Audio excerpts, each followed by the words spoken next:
तो भैया फाइनली पहले तो एक बात क्लियर कर दें भैया कि अगर आपको मैच का ज्ञान नहीं है तो कृपा करके इस वीडियो से दूर रहें, क्योंकि आपके ज्ञान की वाकई में किसी को जरूरत नहीं है।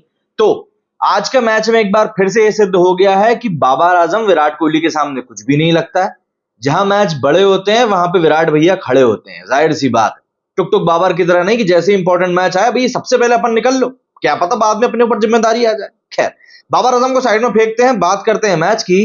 तो आज सबसे अच्छी चीज तो ये हुई है कि भैया मोहम्मद शामी को मिला है मैन ऑफ द मैच। अभी अभी उनका अवार्ड मिला है मैन ऑफ द मैच का, और अच्छी खासी परफॉर्मेंस के लिए सबसे बड़ी बात उनका अवार्ड मिला है। और ये अवार्ड इसीलिए मिला है क्योंकि उन्होंने इस मैच में हासिल किए हैं 5 विकेट। अब 5 विकेट हासिल करना कोई देखिए छोटी मोटी बात नहीं होती है। कमबैक के ऊपर 5 विकेट हासिल करना, पहली बॉल डाली इस वर्ल्ड कप की, उस पर विकेट निकाला, क्या परफॉर्मेंस थी। मतलब लिटरली आप कुछ नहीं बोल सकते इस परफॉर्मेंस के ऊपर। जिस तरह की परफॉर्मेंस मोहम्मद शामी ने दी है, उस परफॉर्मेंस को देखने के बाद हर कोई यही कहेगा कि यार इनको पहले क्यों नहीं खिलाया। तो देखिए हर समय की अपनी एक जरूरत होती है, मुझे लगता है जरूरत के हिसाब से चीजें चल रही हैं। इस मैच में उनको अच्छा खासा मौका मिला और उन्होंने बहुत बढ़िया परफॉर्म भी किया है। और ये जो परफॉर्मेंस है, ये परफॉर्मेंस वाकई में काफी शानदार है। अगर हम लोग सबसे पहले बात करें मोहम्मद शामी के बारे में, तो ये उनका एक कमबैक मैच था, इस वर्ल्ड कप में पहला मैच था और बहुत बढ़िया उन्होंने बॉलिंग करी। अगर हम इंडियन बॉलिंग से शुरुआत करें तो देखिए इंडियन बॉलिंग ने जो पहले के 10 ओवर डाले ना यार, वो इतने शानदार थे, इतने जानदार थे कि कोई उसके ऊपर उंगली उठा ही नहीं सकता। इतनी शानदार बॉलिंग करी, इतना टाइट करके रखा था न्यूजीलैंड वालों को कि वो लोग शुरू के 10 ओवर में रन बना ही नहीं पाए। यहां पर लग रहा था कि नहीं यार टीम बहुत बढ़िया कर रही है। और वैसे भी इस ग्राउंड के बारे में माना जा रहा था कि 250 से 280 का जो स्कोर रहेगा वो बहुत ही कॉम्पिटेटिव स्कोर रहेगा, वो हमने देखा भी। लेकिन जिस तरह से न्यूजीलैंड ने शुरू के 10 ओवर में रुक के बल्लेबाजी कर ली थी, ऐसा लग रहा था कि अगर आने वाले ओवर में इन लोगों ने फटके खेल लिया और 300 को टच कर दिया तो इंडिया के लिए मुश्किल होने वाली है। लेकिन फिर बुमराह और सिराज ने भी काफी अच्छी बॉलिंग करी, और जब लग रहा था कि मैच आखिर में हाथ से निकल सकता है, वहां पर शमी ने एक और तगड़ा स्पेल डाला, 5 विकेट हासिल किए और न्यूजीलैंड के स्कोर को 270 के ऊपर रोक दिया।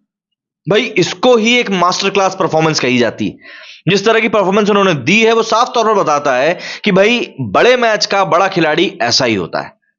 और यकीन मानिए man of the match justify इसीलिए भी कर रहा है क्योंकि मोहम्मद शामी ने जिस तरीके से रन रोके ना, अगर ये 300 होता ना तो यहां पर एक ट्रिकी चेज हो जाता। आपने देखा आखिरी में क्लोज हो ही रहा था, लेकिन फिर बात बढ़ जाती।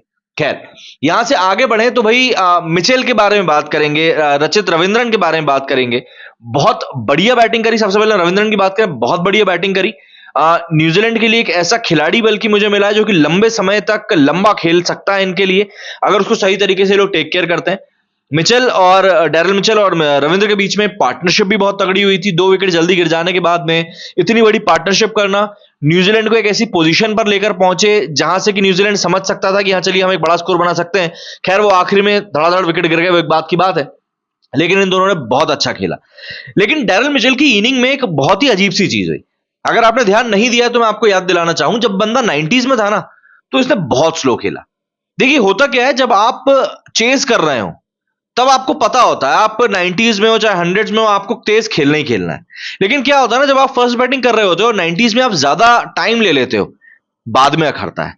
अब हो सकता है उन 90s के टाइम पर जो डैरल मिशेल ने ज्यादा टाइम लिया, उस समय जब वो स्कोर करता, वो स्कोर हो सकता है अभी भारत को हराने में काम आ सकता था। इफ एंड बट वाली बहुत सारी बातें हैं, लेकिन उस समय डैरल मिशेल ने काफी स्लो बैटिंग करी थी और उसका शायद खामियाजा यहां पर इन लोगों ने भुगता है। बाकी इसके अलावा हमने न्यूजीलैंड की इनिंग के आखिरी में शामी की स्पेल की हमने बात कर ही ली है। भारत की बैटिंग की बात करें तो देखिए भारत की ओपनिंग काफी अच्छी हो रही है। शुभमन गिल के साथ में मिलकर रोहित शर्मा जो ताबड़तोड़ ओपनिंग दे रहे हैं, वो किसी भी बॉलिंग टीम को मतलब उसके कॉन्फिडेंस को बिल्कुल आसमान से जमीन पर पटकने का मादा रखते हैं। रोहित शर्मा जिस प्रकार से ट्रेंट बोल्ट को यार सर के ऊपर से छक्का मार रहा है, बंदा सर के ऊपर से छक्का मार रहा है, क्या है ये इतनी बेइज्जती। क्योंकि हो क्या रहा था एक्चुअली, सुबह हमने भी इस बारे में बात करी थी कि न्यूजीलैंड अकेली ऐसी टीम है जिससे कि इंडिया को थोड़ा सा खतरा है। वर्ल्ड कप मैचेस में हमेशा ही न्यूजीलैंड ने भारत के ऊपर एक अपर हैंड रखा है, और धर्मशाला में क्योंकि बॉल सीम हो रही थी, ओवरकास्ट कंडीशंस थी, इसी कारण से एक वो बात जताई जा रही थी कि फर्ग्यूसन जैसा तेज बॉलर है, ट्रेंट बोल्ट है, हेनरी है, ये सब काफी अच्छी बॉलिंग कर रहे हैं, तो ऐसे में इंडियन ओपनर्स को काफी परेशानी हो सकती है। लेकिन इस समय रोहित शर्मा को बॉल दिख रही है फुटबॉल के जैसी। बंदा जिस तरीके से छक्के पे छक्के मार रहा है ना यार, मतलब लिटरली क्या बोल दें। खैर, रोहित शर्मा से आगे बढ़े तो गिल ने भी काफी अच्छी बैटिंग करी। गिल के अलावा अगर हम बात करें तो श्रेयस अय्यर और केएल राहुल दोनों को स्टार्ट मिला। बट हाँ एंड तक नहीं ले जा सके।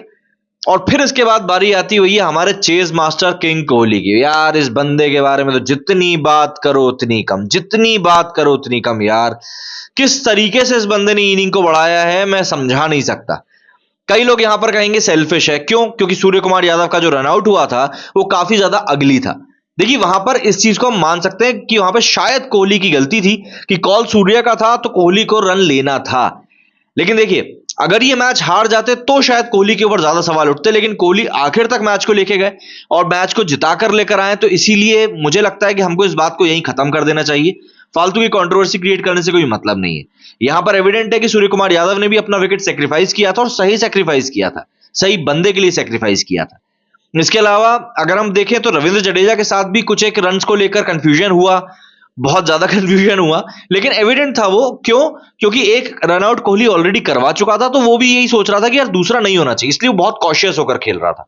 और फिर एंड में एक बार फिर से रविंद्र जडेजा ने वही कोशिश करी कि भैया कोहली सेंचुरी पूरी कर ले, लेकिन वो कोहली के हिटर्स को भी तो कुछ काम चाहिए था ना, तो इसीलिए कोहली आज सेंचुरी नहीं बना पाए। 5 रनों से सेंचुरी चूक गए, लेकिन बंदे ने जिस तरीके से इनिंग को बिल्ड किया, मतलब सही मायनों में अगर आपको किसी को चेज करते हुए देखना है ना, किसी को सीखना है कि यार इनिंग को स्पेस की कैसे किया जाता है एक चेज के दौरान, Virat Kohli is example for you. मतलब आज फिर से बंदे ने बता दिया कि उसको क्यों चेज का किंग, चेज मास्टर कहा जाता है।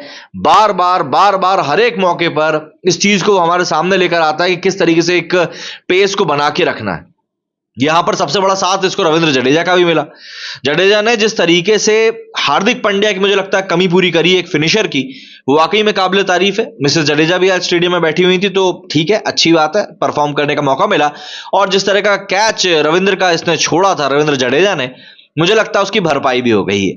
लेकिन हाँ कोहली के बारे में तो यार जितनी बात करूंगा उतनी कम बात है, क्योंकि यहां पर लिटरली यार हैट्स ऑफ टू हिम। अब टीम इंडिया 5 मैचों में 5 मैच जीतकर टॉप पर बैठी हुई है। और जब कोई टीम टॉप पर बैठी होती है तो नेट रन रेट मायने नहीं रखता है, तो नेट रन रेट का तो रोने वाली बात है ही नहीं। लेकिन हाँ यहां पर बात वही है कि भाई किंग कोहली ने लिटरली छक्के छुड़ा दिए हैं। और किंग कोहली के सामने मुझे ऐसा लग रहा है कि इस समय रोहित शर्मा के अलावा कोई नहीं है। और जो लोग बाबर आजम को, जो रूट को कंपेयर कर रहे हैं विराट कोहली से, भाई थोड़ा रुक जाओ, है ना। बंदा किस लेवल के ऊपर खेल रहा है ये देख लो, उसके बाद कंपेयर करना। और चलो तुम तो रोहित शर्मा मतलब विराट कोहली की बात कर रहे हो, आप रोहित शर्मा से कंपेयर नहीं कर सकते बाबर आजम को। रोहित शर्मा भी जिस तरीके से खेल रहा है ना, जिस फियरलेसनेस से खेल रहा है, मतलब बॉल बाहर आई नहीं कि दे घुमा के दिया बल्ला, ये सोच ही नहीं रहा है कि आउट हो जाएगा तो क्या होगा। हाँ कुछ भी नहीं भाई, बल्ला ऐसा घूम रहा है ना, अभी ऐसा बल्ला घूम रहा है कि पूछो मत।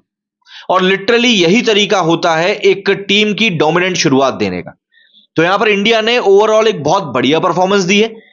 शुरुआत में बॉलिंग में जिस तरीके से परफॉर्म किया, एंड में बॉलिंग में जिस तरीके से खत्म किया, बैटिंग में ओवरऑल हम बात कर लें तो सबने थोड़ा थोड़ा कंट्रीब्यूशन दिया। कोहली ने अपनी टोटल प्योर क्लास दिखाई। तो हर तरीके से ये मैच इंडिया ने बहुत तरीके से जीता है। और मुझे ऐसा लगता है कि शायद कई लोगों को अब मुंहतोड़ जवाब भी मिल गया है। क्या कहना है आप लोगों का इस बारे में, कमेंट करके जरूर बताइएगा। मेरे सुनी फिलहाल इतना ही। जय हिंद, जय भारत।